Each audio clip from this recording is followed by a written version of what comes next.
유럽의 민담에 등장하는 신화 속 생물인 유니콘은 그 신비롭고 몽환적인 매력으로 2000년 넘게 인간의 상상력을 사로잡았습니다. 중세시대까지 사람들은 그것이 실제로 존재한다고 믿었죠.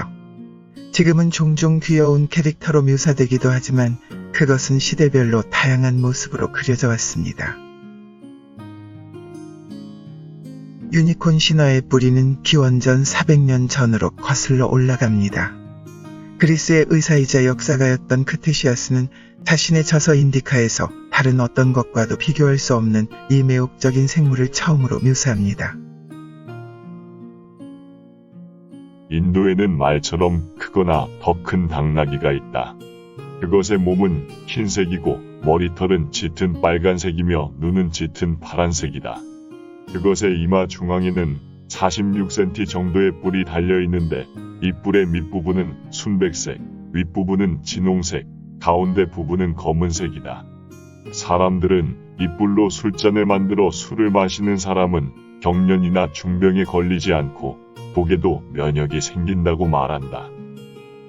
이 생물은 매우 빨라서 어떤 빠른 동물이라도 그것을 따라잡을 수 없다.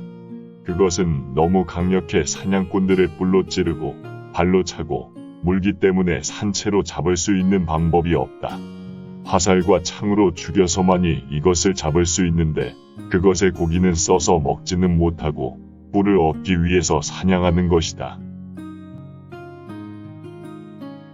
기원전 50년 로마의 장군 율리우스 카이사르가 독일의 헤르시니안 숲에서 뿔 하나가 달린 키가 큰 사슴을 보았다는 기록이 있으며 기원 후 1세기의 로마의 박물학자 데플리니우스가 오늘날 우리가 알고 있는 유니콘이라는 이름을 붙였고 그도 역시 유니콘의 속도, 사나움, 그리고 치유력에 대해 언급했습니다.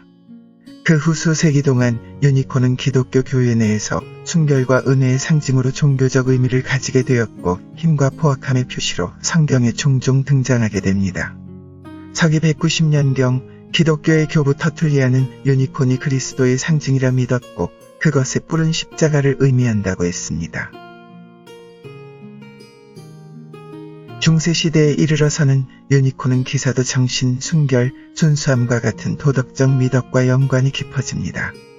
사람들에게 유니콘의 매혹이 너무 커서 유니콘의 뿔로 여겨졌던 외 뿔고래의 이빨이 고가에 거래되기도 했죠.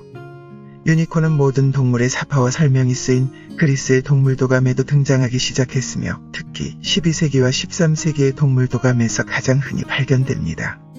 동물도감의 일부는 상상 속 동물들이었지만 그 시대의 사람들은 그것이 자연세계에 존재한다고 믿었습니다. 이 시대에는 유니콘은 미술에서 흔한 모티브가 되었는데 자주 젊은 여성과 함께 그려져 있는 걸 볼 수 있습니다. 순결함이 연상되는 중세 유니콘은 처녀들을 좋아한다고 믿어졌기 때문입니다. 과거의 기록들은 유니콘을 산채로 잡는 것이 불가능하다고 할 정도로 포악하다고 묘사했지만 중세 사람들은 젊은 여성, 특히 처녀는 유니콘을 길들이고 포획할 수 있다고 생각했습니다. 이것을 잘 보여주는 가장 유명한 예는 현재 뉴욕의 메트로폴리탄 미술관에 소장되어 있는 유니콘 테피스트리일 것입니다.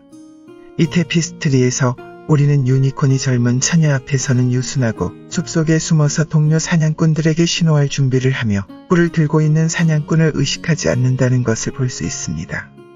그리고 다른 많은 미술 작품들 속에서도 우리는 다른 동물들을 위해 식수를 정화하는 유니콘의 치유력, 사냥꾼들로부터 자신을 방어할 때의 사나움, 어린 소녀의 힘에 대한 감수성을 볼 수 있습니다.